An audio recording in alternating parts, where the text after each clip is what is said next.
Welcome back to the Successfully Retired podcast. I'm your host, Hamilton Brandenburg. All right, so recently I saw an article that says that Americans are more afraid of one thing than death. And you're probably thinking that it's public speaking. Well, that's probably still true, but that is not what the article is about.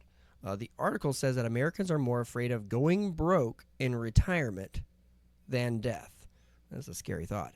This article was on CBS recently, and it was done by the insurance company Allianz, and it studied people over the age of 25. That's pretty young to be thinking about retirement. So 25 and older, with at least $50,000 in income, and running out of money in retirement was ranked above death as a fear. And to be fair, that's a scary thought. So in today's episode, I wanted to talk about 3 things that you can do right now to set yourself up to not run out of money in retirement. And in case you were wondering, skipping the latte and investing your extra $7 is not one of those things. Now, the first thing that I do, especially as when a family is sitting down with me to start doing retirement planning, is I want them to start to understand their own spending categories. And what do I mean by spending categories? Nobody likes to do a budget, but it's good to know your 2 spending categories. One, the first category is like, what do you need to spend in order to maintain your minimum level of dignity and independence? So some people have referred to that as like your minimum dignity floor. But that's things like, what is your health care cost, your food, groceries, clothing, transportation, housing, maintenance on your house, maintenance on your car, stuff like that. When you ask people like, hey, what's the minimum you need to spend? Sometimes there's this temptation to be like, okay, well, if I live off of ramen noodles and I put a bucket underneath the roof to catch the raindrops, like, no. Know your minimum spending that gives you a dignified lifestyle and independence. So that's the first part of your spending you need to know. But the second part of your spending you really need to be maybe a little more imaginative about is like, what do you need to spend or want to spend and able to enjoy the retirement of your dreams? So that's more like treating yourself, trips, charitable giving, doing fun things with your retirement, hobbies.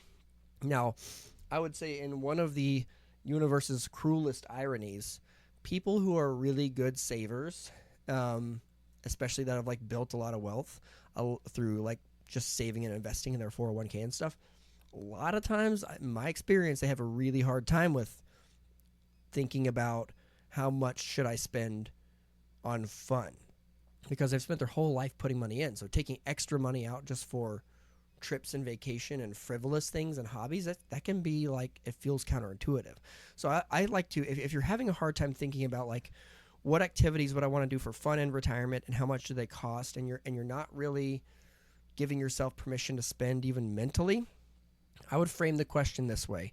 If you knew that you were only going to live for 5 years in retirement, and you know that, what are the things that would be your absolutely must-do things with your time being so limited? So think about that. That's where you start to realize, okay, hey, it's really important to me to do an annual beach trip where all the kids and grandkids are there. Nobody has to pay for anything. We just show up at the beach house and spend time together. Or I want to take that bucket list trip to Ireland that I've been talking about. Never have done it. I would want to do that if I only had 5 years left to live. But that's good. Think about it in that context, and that's going to help you figure out, here's what I actually want to do to enjoy retirement. And then you can start backing into spending and figuring out, what is this going to cost? And if you put those 2 things together, your minimum level of dignity and also the fun things you want to do, that's going to give you a really good grip on what does your spending need to be in retirement, so that as you are working through the retirement planning process and looking at your different income sources, like your Social Security, when do I take it, my investments and stuff like that, you're able to figure out, can I afford to do these? I'd also say, and this is a bit of a sidebar, really having a clear vision of what retirement spending looks like to you is going to help with a lot of important decisions. I am oftentimes meeting with retirees, and we're trying to answer the question of when to take Social Security. And a lot of times it makes sense for families to take Social Security early. And a lot of times they're surprised when I tell them, hey, you should go ahead and pull the trigger and do this at 62, because just about every other financial advisor in the world is telling them, wait, delay, delay, delay. But the truth of the matter is, as long as you have enough money to maintain your dignity and your independence late in retirement when your health costs are more expensive, sometimes that money of getting extra, Social Security early allows you to spend and have very important experiences when you're young and you're healthy and your kids are young and your grandkids are young. You're able to do all that and capture those memories in a way that enriches your life much more than having an extra $1,000 Social Security benefit in your 90s when you're not traveling and you don't need it as much. So knowing how much you want to spend isn't just about a budget, but it is a really important exercise that helps you evaluate other decisions that you have to make in retirement. So that's the first key to not running out of money in retirement. Know your two spending categories. What's your minimum dignity floor, and what do you need to spend to maintain your joy in retirement? What's the second thing you need to do now that we've talked about spending? I think the second thing you need to do is you need to work with your financial advisor to come up with a plan in case you retire into a bad stock market in the first 5 years of retirement. One of the absolute worst things that could derail your retirement is if you do not have a handle on your spending and you're overspending and you retire into a bad stock market like we had in the 1970s, the early and the mid 2000s. I cannot stress this enough. It can be absolutely devastating to people's retirement to have a bad grip on spending, a bad stock market, and a bad strategy for risk. You have all those three things together, it's like that could be like three nails in the coffin. That makes the worst fear come true. You need a plan for a down market that doesn't require the stock market being up all the time, and it doesn't involve you getting in and out of the market or getting in and out of your investments with every new headline that's scary, because guess what? The headlines are always going to be scary. So the way I usually do this in my practice, or I'll say one of the ways that I do this, is when I'm managing clients' investments, I'm managing two buckets. And the first bucket is what I call the war chest. And in the war chest, we keep 5 to 7 years worth of clients' spending in their investments and that are outside of the stock market. So these are things like cash, could be money market, could be CD ladders, bond ladders, treasury bills, short-term bonds, intermediate-term bonds. It's stuff that you might make a little interest on, but if the stock market goes down a lot, it's not going to. So I do that so that way we have a plan for a down market and we're able to maintain their spending so that if their stocks decline, they're not having to sell their stocks while they're down. They're able to let them bounce back and recover, and they're able to control their we're going to edit this part out.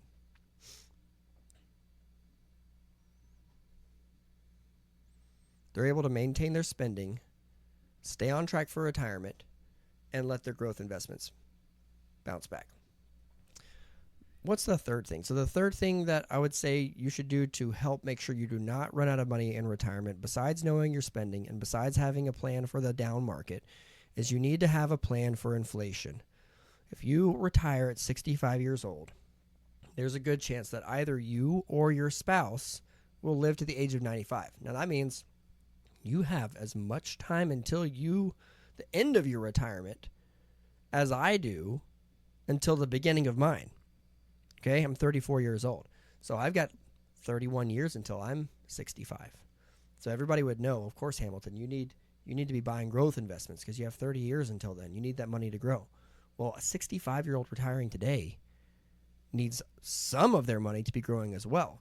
In order to keep spending money every year and have enough, you're going to need some of that to grow faster than inflation so that you can use it to spend on your lifestyle and maintain your dignity later in life. So that's why outside of that war chest that I mentioned, the other part of the money that I manage for retirees is what I call their 5-year plus growth money. And I used to call this their long-term money, but I realized that I look like I'm 12. And when a 70-year-old hears what looks like a 12-year-old say long-term, they get scared because they imagine like crypto crashes and bubble bursts and things that take decades to come back. That is not the kind of investment I think clients need in retirement. But what I do believe is that they need to have heck of a good bit of money invested in stuff that they are not planning on touching for 5 to 7 years. That's a long time for a retiree. Plan on having a war chest inside your investments to spend over the next 5 years for household spending, purchases, and let the rest of it be managed for mid to longer term goals. Over time, if you do this, your 5-year plus growth investments, they're going to ebb and flow, but historically they've grown more than they've gone down, and by a lot. This will allow your future income to grow faster than inflation, and inflation really is the silent killer.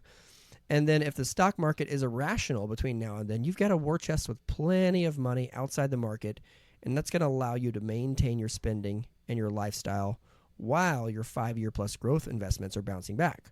So that's it for today. Follow these steps, and you will not have to be one of the many people in America who is afraid of running out of money in retirement. Instead, you can keep your biggest fear as public speaking. Until next time, thanks.